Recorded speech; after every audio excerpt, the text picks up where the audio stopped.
What's going on, everybody? Today I'll be doing a bit of a beginner comparison between the Squid Industries Triton and the Squid Industries Squiddy, both made by Squid Industries, and here's the packaging for each of the knives.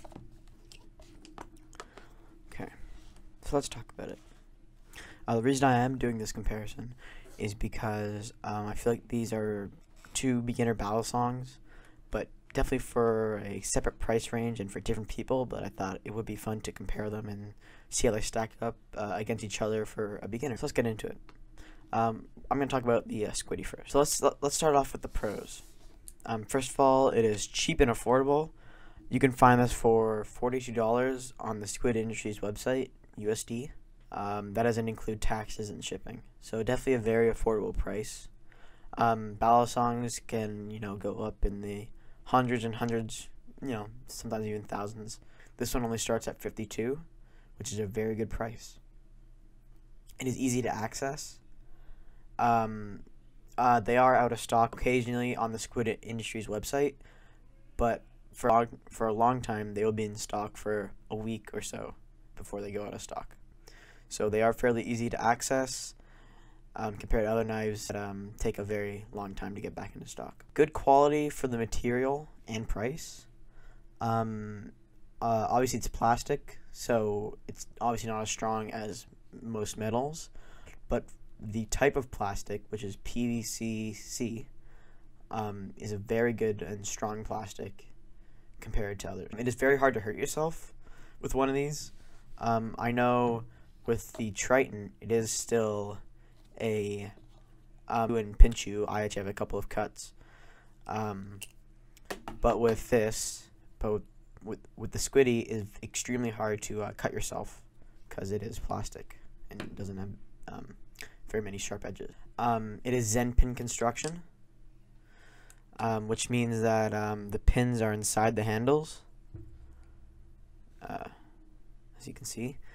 A tang pin would have a pin at the top and most likely the bottom to stop the handles from clapping together, but the Zen pins do that for you. It has bronze phosphorus washers, which I guess you could say is a pro.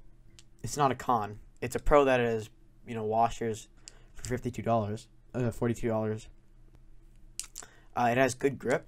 It's very like, not sticky, but yeah, your hands will have trouble like falling off here. It does look slick, but the grippiness of the plastic is very nice. And the last pro, or not the last pro, but another pro is it has tunable pivot screws, which are these right here. So, in terms of play, handle play, handle swing. I love to have my Squiddy extremely loose. It's kind of a beater for me, so I like it to be loose and have a lot of fun with it. And the last pro is that channel construction, which to some people is a pro, some people is a con, but to me, I much rather a channel battle song than a sandwich battle song, and I've had both. So let's move on to the cons. The first con is that it is very light and can hinder newcomers when they try to upgrade. So I'm not sure of the exact weight, but I'm pretty sure it's in the 3, which is extremely low. I think it might be even be in the 2, but so it is much lighter. And when you do try to upgrade to a heavier knife, it is fairly hard to adjust to the heavier one. It's easier to start off with a heavier knife and then go down to a lighter one. Since it's plastic, even though it is made out of really good plastic and material, it is fairly fragile, and I know people who broke it in 2 weeks of heavy flipping. It was on like tiles and hardwood floor, but it is a bit upsetting that your $42 can go away, in 2 weeks. Very loud, which to some people it's not a con, but in my opinion it definitely is. If you're living with a family or people who don't really like too much loud noises, it can be quite annoying. Put in a sound test.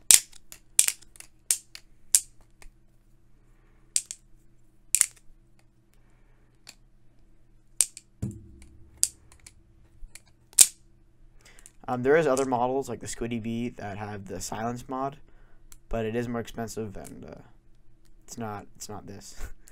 The last and final con, which again is not really con. It's actually a con for most trainers from the squid industries.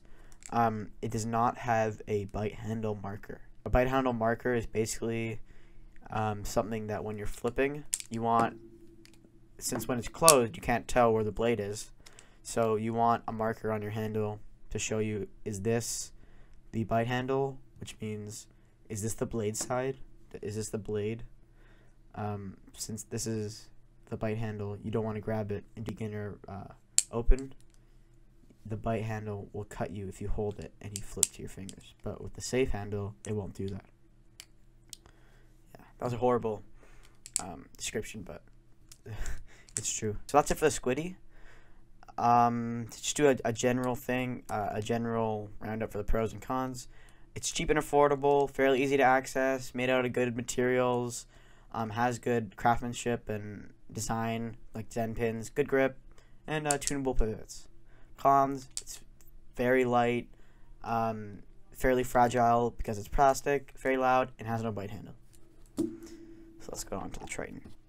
Pros, not affordable compared to the squiddy, but affordable for a battle song of this quality. This is, I'm pretty sure, $110 USD. So that is, you know, almost double the price of the squiddy. But for the quality of this battle song, it's metal, amazing craftsmanship, which I'll get into later. It is an amazing price, even though it is more expensive than the squiddy. It is an amazing price, and has a lot of features of very high quality knives. Zen pins, same thing with the squiddy. Nice stainless steel blade with a stone wash finish, very nice. Again, tunable pivots, good weight. The sound, it's not too loud. It's not exactly quiet, but it's not too loud.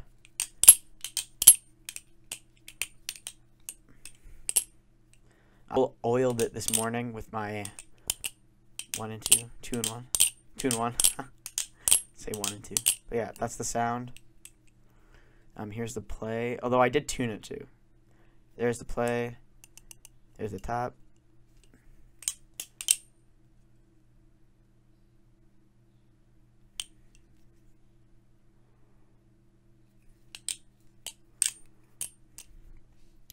Okay.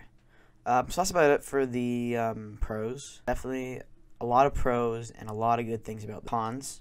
Grip is quite slippery at times, especially when you're doing like fans or a choker fan and like a ladder. When I am doing a choker, I can't do it like this, but when I'm doing a choker fan, I'm in the motion, and I'm just doing like the opening spin.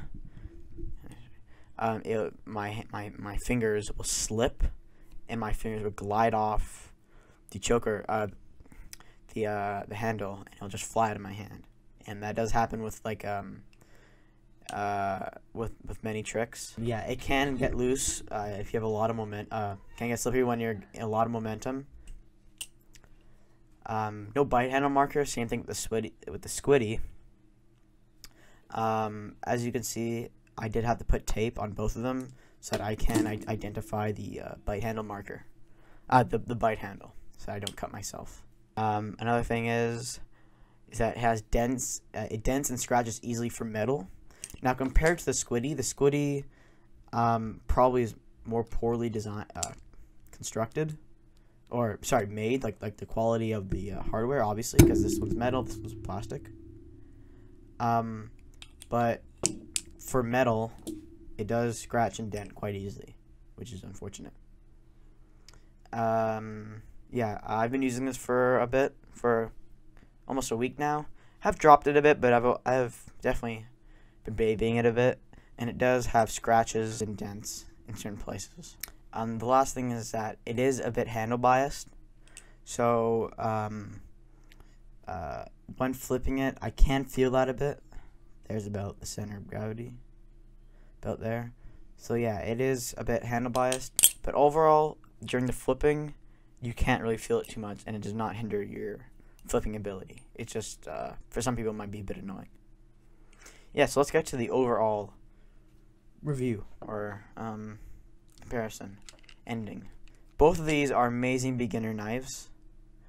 I'm going to talk about why I would not recommend either. Well, why I would recommend other knives compared to these for different reasons. Now, with the Squiddy, I would recommend this to somebody who just really wants to have fun, doesn't really want to learn that many tricks, but wants to flip around, not really get into the hobby too much.